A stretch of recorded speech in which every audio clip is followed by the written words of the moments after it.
Today we will talk about the elephant in the room of scientific inquiry.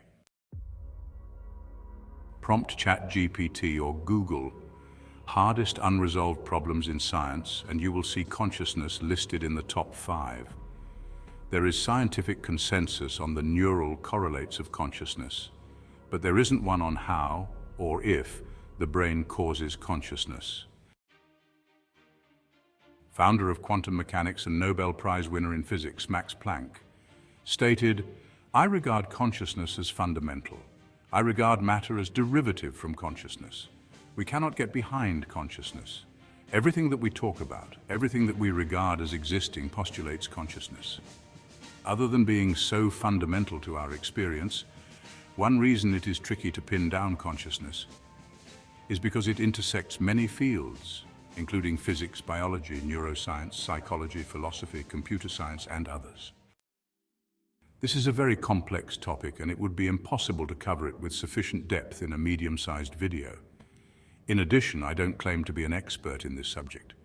This video is a humble attempt to touch on the high-level generalized perspectives on consciousness and trigger curiosity in the viewer's mind.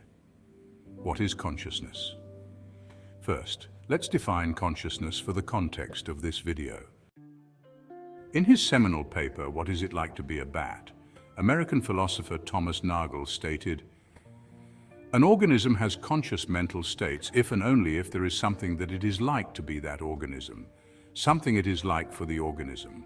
Tricky statement, right? Consciousness is an internal and subjective first-person experience that has a qualitative characteristic. According to Nagel, any attempt to reduce it to objective, physical, or materialistic characteristics would be leaving out the very definition of consciousness. What is hard about consciousness? The term hard problem of consciousness was coined by philosopher David Chalmers. It captures the how and why parts of our subjective conscious experience. He distinguishes it from the easy problem of consciousness, which can explain the physical systems that enable humans and animals to process information. According to him, even if we have solved all easy problems about the brain and experience, the hard problem will still persist. Quantum mechanics and consciousness.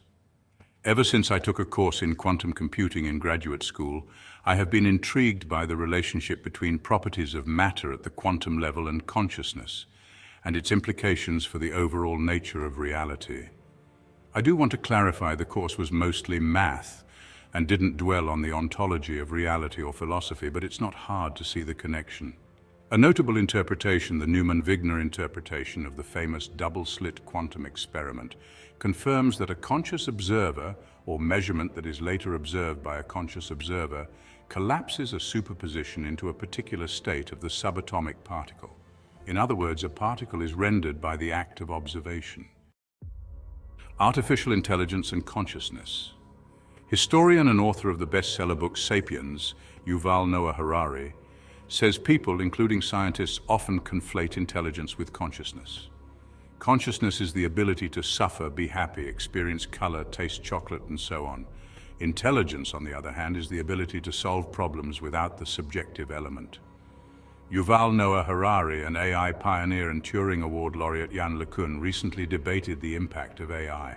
Harari stated that humans possess both consciousness and intelligence, and use both to solve problems, whereas AI only has intelligence. On the contrary, LeCun has stated that sentience is an emergent property of computational devices, and it's just a matter of time before AI systems develop consciousness. Based on his book 21 Lessons for the 21st Century, Harari is skeptical but open to the idea of consciousness arising from information and matter, whereas LeCun is more certain.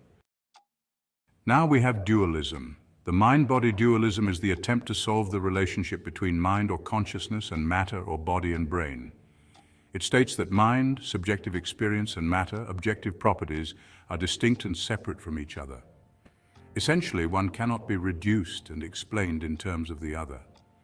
French philosopher and scientist René Descartes supported dualism and linked mind with consciousness, distinguishing it from the brain. The jury is still out on how the brain generates consciousness. It is up to us to start the debate and make an attempt in solving one of the most unique and difficult problems in modern science. So, what do you think consciousness is? I will be watching your answers.